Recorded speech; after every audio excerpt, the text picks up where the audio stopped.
मैंने उसे अपनी बाहों में भर लिया। वह मेरे सीने से लगकर एक बच्चे की तरह सिसकती रही। मैं बस चुपचाप उसके बालों को सहलाता रहा, उसे यह एहसास दिलाता रहा कि वो सुरक्षित है, कि कोई है जो उसे सुन रहा है। रो लो बेटा, आज अपना सारा दर्द बाहर निकाल दो। उसकी गर्म सांसें मेरे सीने से टकरा रही थी। उसका पूरा शरीर कांप रहा था, जैसे बरसों का दबा हुआ तूफान आज बाहर आ रहा हो। ना जाने कितनी देर हम यूं ही एक दूसरे को थामे बैठे रहे। कमरे में ऐसी की हल्की गूंज और गूंजन की सिसकियों के अलावा कोई आवाज नहीं थी। उस रात हमने एक दूसरे के दर्द को साझा किया। यह कहानी डॉग गुंजन की है, जिसे मैं अपने शब्दों से सजाकर प्रस्तुत कर रहा हूँ। मित्रों, कहानी का आनंद लें और अपने विचार सदा की तरह नीचे कमेंट बॉक्स या ईमेल भेजें। इस कहानी का मूल सार यही है कि एक स्त्री उसी के आकर्षण में बंधी रहती है जो उसे भावनात्मक सल और संपूर्णता का एहसास दे सके।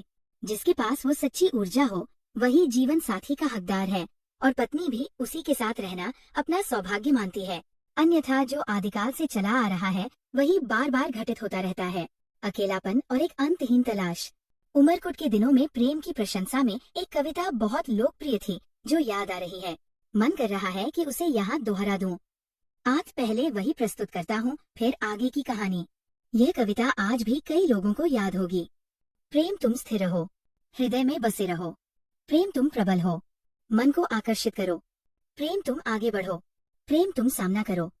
सामने बाधा हो या पहाड़ सा ऊंचा हो। प्रेम तुम रुको ना, प्रेम तुम झुको ना। मन चरमरा उठे, भाव कसम सा उठे, तीर सा दौड़ो, लपक मारो, मन को छू लो, मन में सरकते रहो। मन दरक उठे, जब तक मन ना खुले तब तक प्रेम ना हटे। मन को खोल दो भीतर, झलक दो प्रेम, तुम महान हो, सर्वशक्तिमान हो। इस कहानी की नायिका कुमारी गुंजन, जो विवाह के बाद डॉ श्रीमती गुंजन दंत चिकित्सक बनी की आत्मकथा है।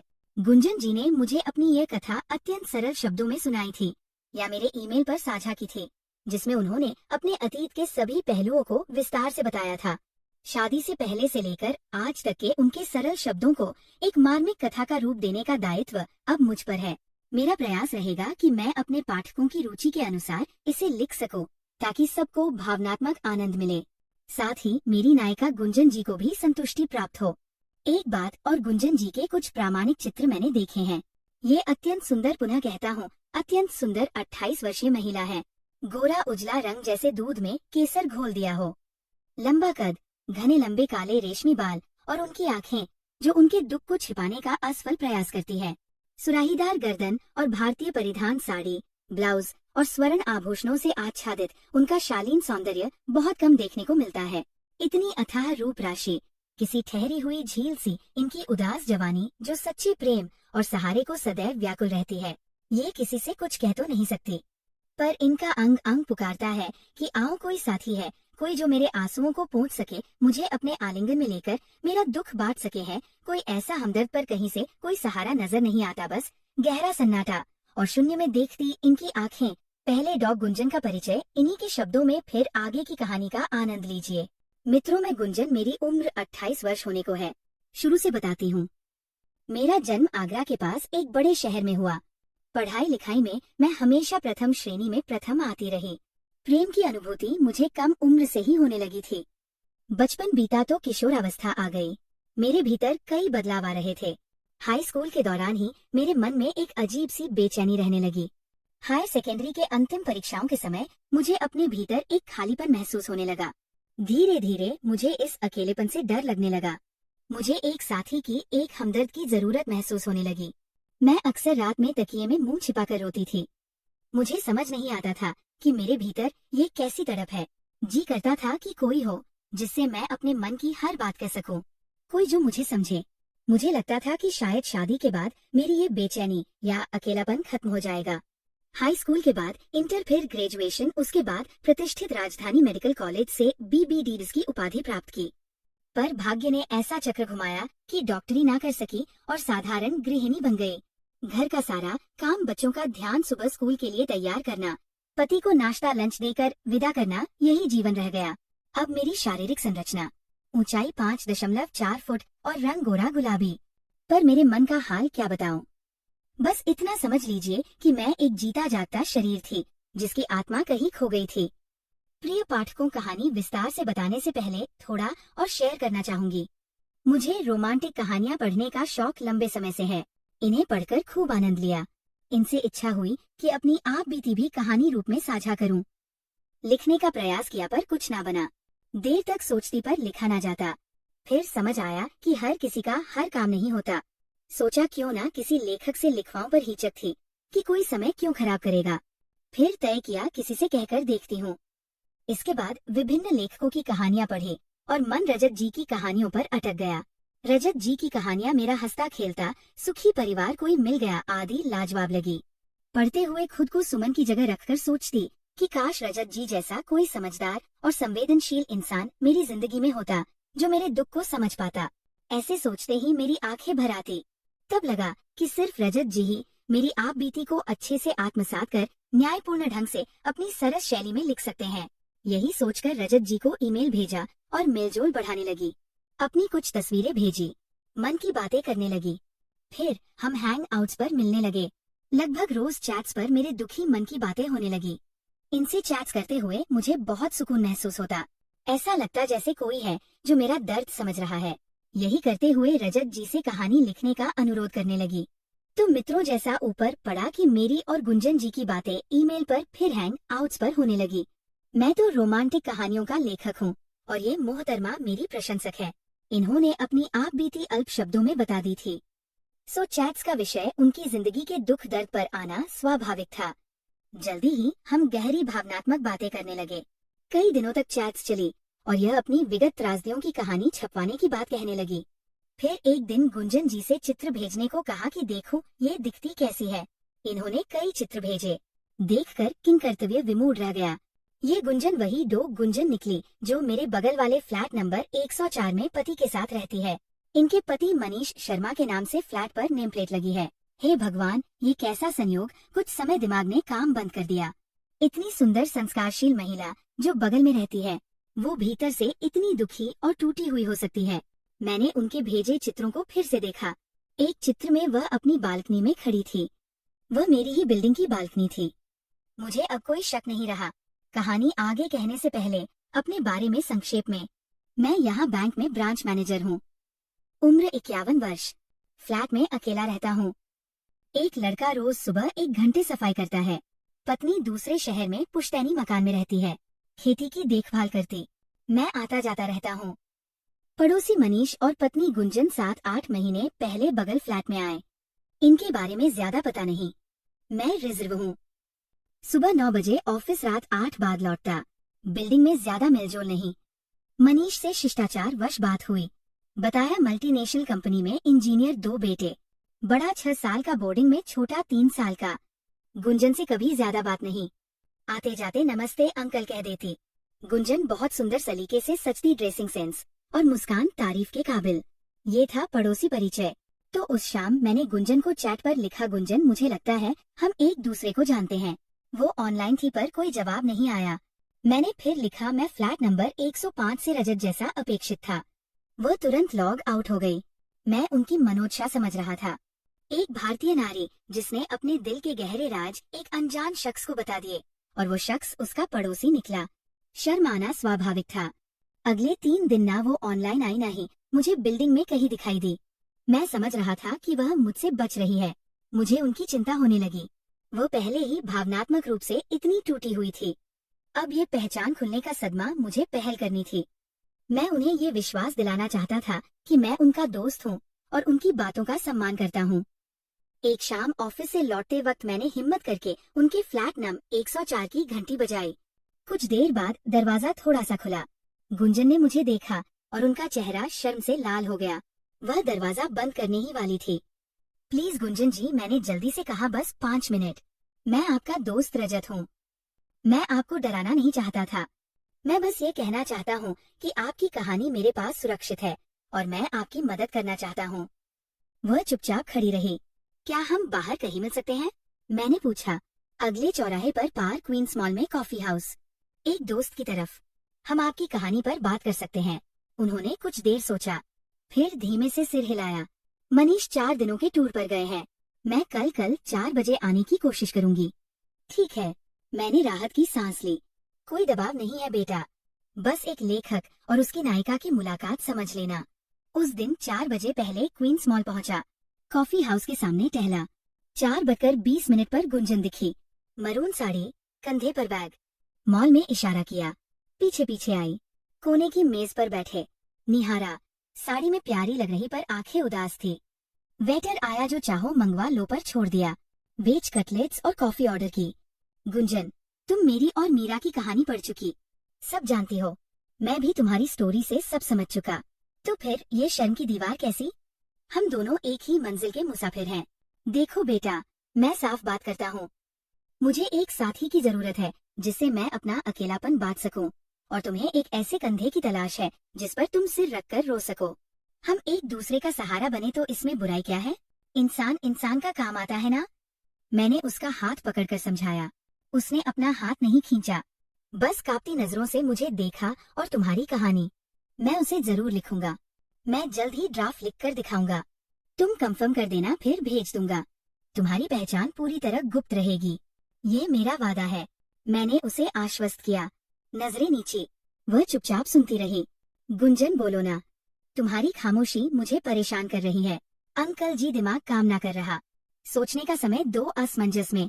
ठीक सोच लो, वह पति तुम्हारा दर्द नहीं समझता। तुम व्याकुल रहती हो। अगर मेरे साथ अपना दर्द बांटकर हल्का होना चाहती हो, एक दोस्त की तरह, तो आज रात हैंग आउट्स पर सिर्फ हाय लिखना। मैं समझ जाऊंगा कि तुम मुझ पर भरोसा करने को तैयार हो, और हम कल से तुम्हारी कहानी पर काम करना शुरू कर देंगे। मेरे फ्लैट पर एक लेखक और उसकी प्रेरणा के तौर पर। जवाब ना दिया तो मैं तुम्हें कभी परेशान नहीं करूंगा। ठीक, सोच कर बताऊंगी 11 तक। कमजोर आवाज में। वेटर सर्व कर गया। कटलेट खाए, कॉफी पी, बिल चुकाया, निकले। मैं बैंक लौटा, जरूरी काम निपटाया। गुंजन घर 5:15 फ्लैट पहुंचा। उनका फ्लैट बंद, लाइट ना। नहाया, डिनर किया। क्या गुंजन तैयार होंगी? सवाल किया खुद से। इस घुटन से निकलने के लिए उनके पास और विकल्प क्या? सारी दास्तान बता चुकी। मेरी कहानी पता इनकार की वजह ना। सिर्फ नारी सुलभ हया घड़ी देखता रहा। नींद ना। अंधेरे में फोन पर नजर, नोटिफिकेशन का इंतजार। 11 से 7 मिनट पहले फोन बजा। हाय अंकल जी, गुंजन का मैसेज ऑफलाइन हो गई। मैं समझ गया, उन्होंने मुझ पर भरोसा करने का फैसला कर लिया था। तो प्रिय पाठों, मेरी और गुंजन की कथा आगे बताने से पहले गुंजन के विगत जीवन की कहानी बताता हूँ, जो खुद गुंजन ने सुनाई। उसे पढ़ने से डॉग गुंजन के बारे में और जानकारी मिलेगी, फिर आगे का आनंद बढ़ेगा। मैं डॉग गुंजन कहानी आगे। ग्रेजुएशन के दौरान वर्तमान पति मनीष शर्मा से मुलाकात हुई। पता ना क्यों प्यार हो गया। घर वालों से छिपाकर 2009 में आर्य समाज से प्रेम विवाह कर लिया। उसी रात सुहागरात पर ही पति का अजीब व्यवहार सामने आया। वह मुझ पर शक करने लगे। तुम्हें दर्द क्यों नहीं हुआ? जबकि शादी से पहले मैंने किसी को छुआ तक ना था। शादी के बाद मारना पीटना, शक करना और गालियां देना आम हो गया। किसी तरह सहन करती पत्नी धर्म निभाती रही। नवंबर 2009 में मेडिकल कॉलेज में एडमिशन लिया। हॉस्टल शिफ्ट होकर बीडीएस शुरू की। वह मेरे हॉस्टल के दोस्तों पर भी शक करते ताने देते। एक बार सड़क पर मुझ पर हाथ उठाया। हॉस्टल के नीचे खड़े होकर मुझ पर झूठे इल्जाम लगाए। तंग आकर हॉस्टल छोड़ा। दूसरे में शिफ्ट। कॉलेज में मुझसे 3 साल सीनियर विक्रम नामक लड़का मुझे बहुत ध्यान से देखता, बात करने की कोशिश करता। लंच में कैंटीन आता, मैं इग्नोर करती। एक दिन उसने मुझे शादी के लिए प्रपोज किया। मैंने मना किया। उसे मेरे शादीशुदा होने का पता न था। मैं मांग में सिंदूर न लगाती, ना कोई चिन्ह पहनती थी। मैंने सोचा इनसे बात करके देखती हूँ। मैं पति की ज्यादतियों से तंग आ चुकी थी और अपनी शादी से पछता रही थी। धीरे धीरे बातें हुई फोन पर। पति गुजरात जॉब पर थे, 15 से 20 दिन में आते। विक्रम से बात करके मुझे एक भावनात्मक सहारा सा महसूस होने लगा। वह मेरी इज्जत करता था, मेरे सपनों की, मेरी पढ़ाई की कद्र करता था। एक दिन पति मौजूद थे। विक्रम का फोन आया। उन्होंने मुझे बहुत मारा, गालियां दी। मैंने विक्रम के बारे में ना बताया। पति के जाने के बाद विक्रम ने मुझे कैंटीन में मिलने को कहा। वह मेरे लिए बहुत चिंतित था। उसका साथ पाकर मैं खुश हुई। पति मेरे पास आते पर हमारे बीच कोई भावनात्मक जुड़ाव नहीं था। मैं हमेशा अकेलेपन में ही सो जाती थी। विक्रम के साथ ने मुझे पहली बार सच्चा सम्मान और अपनापन दिया। पहली बार मुझे ऐसी खुशी मिली जिसकी मैं हकदार थी। धीरे धीरे हमारा रिश्ता दोस्ती से बहुत आगे बढ़ गया। यह एक भावनात्मक रिश्ता था। हम एक दूसरे के इतने करीब आ गए कि मुझे पता ही नहीं चला कि मैंने कब अपने दिल की सारी बातें उससे कह दी। मैं बस इतना जानती थी कि मैं खुश थी। आजाद पंछी सी मस्त होकर मैं उससे घंटों बातें करने लगी। पति की अनुपस्थिति का मैंने पूरा फायदा उठाया। हम साथ में नोट्स बनाते, लाइब्रेरी जाते, भविष्य के सपने देखते। मुझे लगता था कि काश विक्रम मुझे पहले मिला होता। 4 साल मैं विक्रम के भावनात्मक सहारे के साथ रही। B.DS पूरी हुई। मैं क्वालिफाइड डेंटिस्ट बन गई। फिर विक्रम की पढ़ाई पूरी हो गई। वह चला गया और हम बिछड़ गए। हमारा रिश्ता कभी भी अपनी सीमाओं से आगे नहीं बढ़ा, लेकिन वह मेरे जीवन का सबसे खूबसूरत दौर था। मैं पति के साथ नोएडा आ गई। डेंटिस्ट बनना व्यर्थ हो गया। पति ने ना जॉब करने दी, ना क्लिनिक खोलने दिया। कहा छोटे शहर में लाखों की मशीनरी और लोन का जोखिम है। मैंने सब्र कर लिया। मित्रों, ये विक्रम के साथ मेरे रिश्ते की दास्तान जैसा आप समझ गए। मैं पति से असंतुष्ट थी और आज भी हूँ। बस समाज के भय से ये रिश्ता ढो रही हूँ। लव मैरिज जो की थी, अगर किसी से कहती भी तो लोग हंसते। यही है लव मैरिज का नतीजा। पापा का रिश्ता बेहतर होता, यही सोचकर चुप रही। आज भी चुप हूँ। शादी के 10 साल हो गए ना, हम हनीमून पर गए ना, कभी पति ने मुझे घुमाया। मैं सोचती काश शादी से पहले मैंने उन्हें परख लिया होता तो ये ना करती, पर इश्क अंधा था। मैं डॉक्टर होकर भी चूल्हा चौका कर रही हूँ। अगर पति से भावनात्मक सुख न मिले तो एक औरत क्या करे। एक कहावत है, औरत ना मांगे ताजो तख्त, बस उसे चाहिए एक मजबूत साथ। ये मुंह जैसी पर सटीक बैठती है। पिछले 3 माह से पति मेरे करीब ही नहीं आए। मेरा अकेलापन कभी नहीं मिटेगा। मैंने कहना ही छोड़ दिया। मैंने तय कर लिया था कि अब मैं किसी और की तरफ आकर्षित नहीं होंगी। अपना आगे का जीवन बच्चों को समर्पित कर दूंगी। लेकिन नियति को कुछ और ही मंजूर था और फिर मेरी जिंदगी में रजत जी आए। एक लेखक के रूप में, एक दोस्त के रूप में। जैसा बताया, गुंजन ने मैसेज से ग्रीन सिग्नल दिया।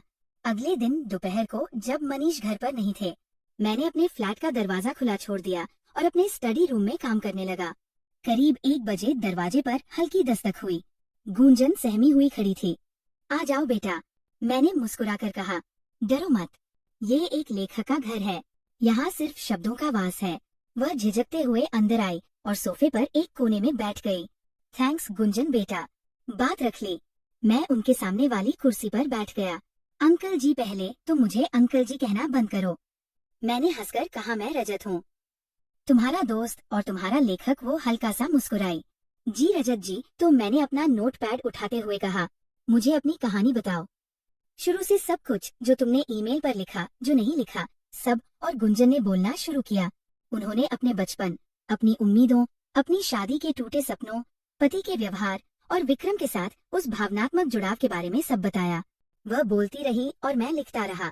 बात करते करते ना जाने कब उनकी आंखें भर आई। रजत जी, मेरा दम घुट रहा है, ये तन्हाई मुझे मार डालेगी। ये देखकर मैं खुद को रोक नहीं पाया। मैं सोफे पर उनके पास बैठ गया और बस उनके कंधे पर हाथ रख दिया और वह टूट गई। मैंने उसे अपनी बाहों में भर लिया। वह मेरे सीने से लगकर एक बच्चे की तरह सिसकती रही। मैं बस चुपचाप उसके बालों को सहलाता रहा, उसे ये एहसास दिलाता रहा कि वह सुरक्षित है, कि कोई है जो उसे सुन रहा है। रो लो बेटा, आज अपना सारा दर्द बाहर निकाल दो। उसकी गर्म सांसें मेरे सीने से टकरा रही थी। उसका पूरा शरीर कांप रहा था, जैसे बरसों का दबा हुआ तूफान आज बाहर आ रहा हो। ना जाने कितनी देर हम यूं ही एक दूसरे को थामे बैठे रहे। कमरे में ऐसी की हल्की गूंज और गूंजन की सिसकियों के अलावा कोई आवाज नहीं थी। धीरे धीरे उसकी सिसकियां शांत हुई। उसका शरीर ढीला पड़ गया। वह इतनी थकी हुई थी कि शायद बरसों बाद वह जी भरकर रोई थी। मैंने उसे पानी दिया। अंकल जी, रजत जी, आज तक मुझे किसी ने इतना नहीं समझा। किसी ने मेरे दिल के दर्द को नहीं बांटा। गूंजन, मैंने उसका हाथ थामा। तुम अब अकेली नहीं हो। उस रात हमने जिस्मों से नहीं बल्कि रूहों से बात की। मैंने उसके सारे दुख, सारी शिकायतें सुनी। उसने मेरे अकेलेपन को समझा। उसके चेहरे पर बरसों बाद एक सुकून था, एक शांति थी। उस दिन डॉग गुंजन की कहानी लिखने की शुरुआत हुई। एक ऐसी कहानी जिसका सच अब पूरा होने वाला था।